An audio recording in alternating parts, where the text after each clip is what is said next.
One of the key starting points for the show was a feeling that we'd all had, really, and it can happen at various different times. It often happens when you open the newspaper in the morning, or you're watching the news on television, and it's that feeling of kind of anxiety, really, but also confusion and helplessness, I guess, in the face of these slightly overwhelming and often contradictory versions of the future.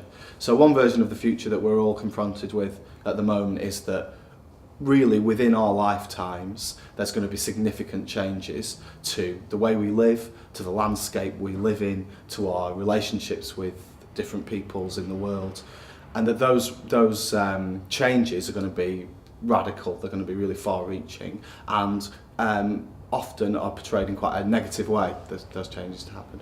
And then at the same time you might be confronted with another version of the future which says that actually a lot of this is exaggerated, that human ingenuity will see us through these problems.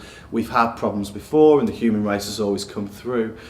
And sort of navigating your way through those different points of view is a very difficult thing, I think, and is something that people are being confronted with more and more every day, really, is what is a tenable position for the individual in the face of all these different versions of the future. So all those newspaper clippings in the rehearsal room really relate to that very human response to these massive global issues, really. And you know, the way people think about the future, it does tell you a lot more about them now than it does about the future that they're projecting. Futurology is a show that we've been developing for about 4 years, actually, so it's quite a long time. And the original ideas, I suppose, were a desire to do something political, but political in the sense that there's a lot of questions that are confronting people at the moment about the future, which elicit a very personal response. So not political with a big P, but something about people's attitudes to the future in this kind of political context. And a desire to work with a wide range of artists on a show. The style of the show is has a big relationship to Revue, the subtitles, a Global Revue, and Cabaret. So although there's some very important and quite complicated themes beneath it, they're not ideas that people won't be familiar with. Everybody knows about climate change, whether it's some abstract notion that you've heard about on the television or whether you're actively involved in doing something about it. Everybody has an awareness of that, so we hope that that's accessible to people as a subject matter.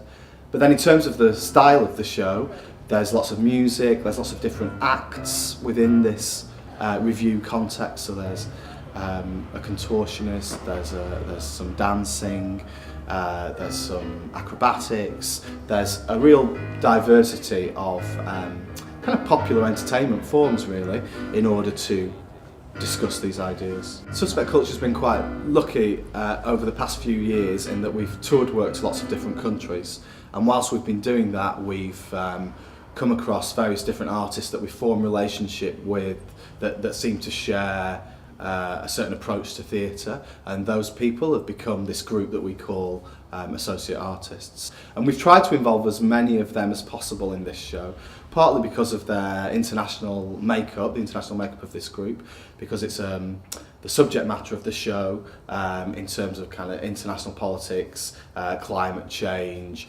global versions of the future. It's really nice to have international perspectives on those issues.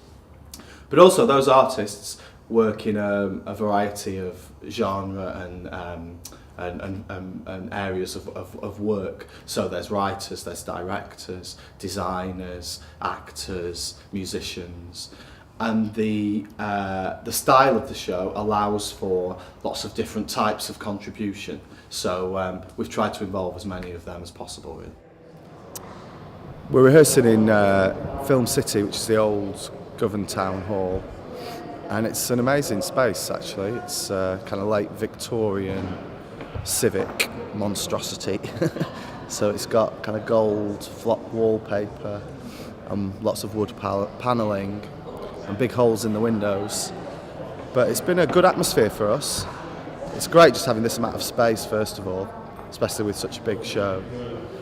And yeah, people seem to have really warmed to it as a place to create work in. So yeah, we've been happy here. There's a way in which any question we ask about the future will always be slightly the wrong question, you know? So 13 years ago, it would have been, are we all going to die in a nuclear war? Now the answer to that now is no, but there's different questions, you know? That's kind of not the right one anymore. There's different concerns that have superseded that concern.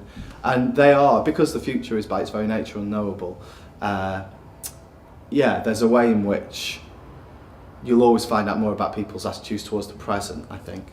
But the question we began the question we began this project with was, what does it mean to think about the future? What is the human personal response to these slightly overwhelming ideas that we're being confronted with on a daily basis? And what we've tried to do in Futurology is explore that emotional terrain in a very vibrant theatrical way, with lots of music, with dancing, with lots of different cabaret acts, in order to give people a really kind of direct emotional engagement with these big issues. Yeah, and that's a good description of our show. It's a cross between a pantomime and a compliment.